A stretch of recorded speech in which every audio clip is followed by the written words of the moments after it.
HDT classes के online portal पर आपका स्वागत है। आज हम आपके लिए लेकर आए हैं रेजिस्टेंस, जो कि हमारी इलेक्ट्रिसिटी में सबसे मोस्ट इम्पोर्टेंट टॉपिक है। तो चलिए स्टार्ट करते हैं। अभी तक जिन्होंने हमारे चैनल को सब्सक्राइब नहीं किया है वो हमारे चैनल को सब्सक्राइब कर दीजिए और बेल आइकन पर क्लिक कीजिए ताकि सभी वीडियो आप तक पहुंच जाएं, और हमारी सभी वीडियो को लाइक और शेयर ज़रूर कीजिए। स्टार्ट करते हैं। रेजिस्टेंस देखा जाए तो रेजिस्टेंस के बगैर इलेक्ट्रिसिटी अधूरी है।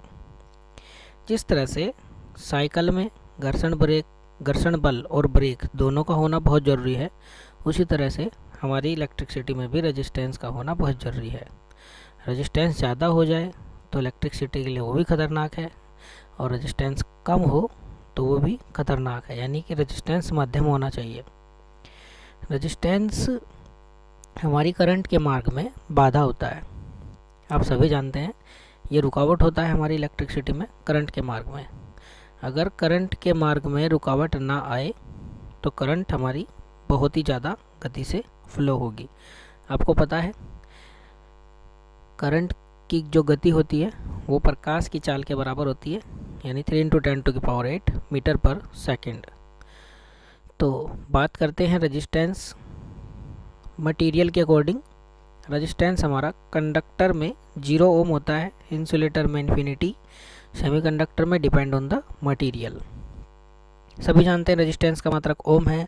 रेजिस्टेंस को इन दो सिंबल के द्वारा शो किया जाता है, और ये नीचे आपको जो है रेजिस्टेंस दिखाई दे रहा है, ये हमारा नॉर्मल रेजिस्टेंस है, जिसको हम कार्बन रेजिस्टेंस भी बोलते हैं। अब हम जानते हैं रेजिस्टेंस कहाँ से आया। तो रेजिस्टेंस हमारा ओम के नियम से ज्ञात किया जाता है। ओम का नियम क्या कहता है? किसी बंद परिपथ में वोल्टेज करंट के समानुपाती होता है। बंद परिपथ और समान परिस्थिति से मतलब ताप, दाब और आयतन ना बदले। आप जानते हैं ताप बदलने से भी रेजिस्टेंस बदल जाते हैं। तो ताप के अनुसार जितना रेजिस्टेंस चेंज होगा वो हम अगले वीडियो में पढ़ेंगे। इस नियम से हमारा एक फार्मूला बन जाता है V is proportional to I। जहाँ पर भी प्रोपोर्शनल आता है उसका मतलब ये है कि अगर V बढ़ रहा है, V हमारा क्या हुआ? वोल्टेज। V अगर बढ़ रहा है तो I भी बढ़ेगा। I हमारा होता है करंट। तो इस रूल के द्वारा हमारा जब प्रोपोर्शनल हटाएंगे तो V = RI बन जाएगा। R क्या है? कांस्टेंट यानी कि नियत, और R ही हमारा रेजिस्टेंस बन जाता है, जिसको हिंदी में प्रतिरोध कहते हैं। तो करंट के मार्ग में आने वाली बाधा हमारी रेजिस्टेंस हो गई। अब देखिए यहाँ से आपको दो चीज़ें प्राप्त हो रही हैं। पिछले टॉपिक में हमने पढ़ा था पावर का फार्मूला क्या होता है? P = VI, और यहाँ पे हमारा फार्मूला क्या बन गया? V = IR। तो हमारे पास दो मेनली फार्मूले बन गए, एक तो वोल्टेज का और एक पावर का। आप जानते हैं यहाँ पावर के फार्मूले में भी वोल्टेज है। अगर इस वोल्टेज की जगह इस वोल्टेज के मान को रख दिया जाए तो पावर के इतने सारे फार्मूले बन जाते हैं। पावर रेजिस्टेंस के इतने सारे फार्मूले बन जाते हैं। आपको दिखा देता हूँ। ये आपको जो है एक फिगर दिखाई दे रहा है, इसमें V = IR है, R = V/I है, R = V² P भी हो सकता है। तो ये इतने सारे फार्मूले आप देख लीजिएगा, इतने सारे फार्मूले होते हैं। तो इन सभी के ऊपर अगर हम क्वेश्चन देखें तो क्वेश्चन किस तरीके से आ सकते हैं एग्जाम में। चलिए, न्यूमेरिकल एबिलिटी कहाँ तक पूछी जा सकती है, और एग्जाम में क्वेश्चन किसी भी थ्योरेटिकल लाइन से भी पूछा जा सकता है। तो देखिए ये क्वेश्चन देखते हैं। यदि किसी सर्किट में 100 वाट का लोड 10 वोल्ट की धारा पर कार्य करता है तो सर्किट का रेजिस्टेंस क्या होगा? ऐसे क्वेश्चन में आपको कुछ स्टूडेंट हमारे इस टॉपिक पे कंफ्यूज रहते हैं कि हमें फार्मूला कौन सा लगाना है। इतने सारे फार्मूले हो गए तो हमें फार्मूला लगाना कौन सा है? तो भाई सिंपल सी बात है। सबसे पहले हम देखते हैं कि सर्किट में पूछा गया क्या है और क्या दिया गया है। तो आइए, P बराबर दिया है, यानी पावर दी है 100 वाट। भाई पावर का मात्रक उसके नाम से भी पता लग जाता है। और वोल्टेज दिया है 10 वोल्ट। अब पूछा क्या है? रेजिस्टेंस R पूछा है। तो अब P के किस फार्मूले में आर का संबंध आएगा वी के साथ।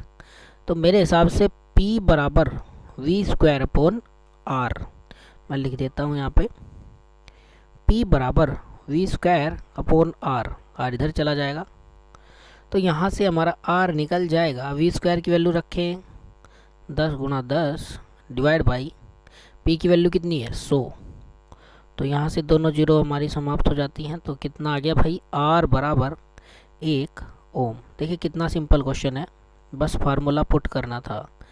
तो इन सभी से क्वेश्चन आते हैं एग्जाम में, तो आप इन्हें अच्छी तरीके से याद रखिएगा। नेक्स्ट क्वेश्चन देखते हैं। यदि किसी परिपथ में 2 एम्पियर को 200 वाट की सप्लाई के साथ परिपथ से गुजारा जाता है तो परिपथ में टोटल रेजिस्टेंस क्या होगा या होगी। चलिए क्या दिया है, I is equal to 2 ampere, P दिया है P इजकल टू 200 वाट, और पूछा क्या है, पूछा है हमारा R इजकल टू क्या। तो चलिए फिर से एक टेबल में चलते हैं। टेबल में हमारा क्या था, जहाँ पर हमारी I, P और R में संबंध हो तो फार्मूला क्या बन जाएगा, P is equal to I square R, तो फार्मूला ये लगेगा। तो ये सब आपके जब आप प्रैक्टिस करोगे तो आपके माइंड में ये फार्मूले सेट हो जाएंगे और आपको खुद ही पता लग जाएगा कि कहाँ पर कौन सा फार्मूला लगाना है।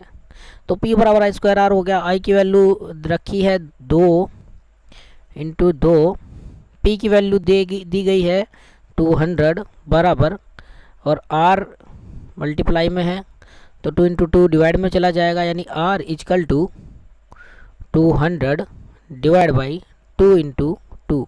2 से ये 2 हमारा एक बार चला गया और 2 से ये 10 हमारा चला गया 5 बार, यानी टोटल आ गया हमारा 50 ओम। तो इस तरह से हमारे सभी क्वेश्चन आप आसानी से लगा सकते हैं।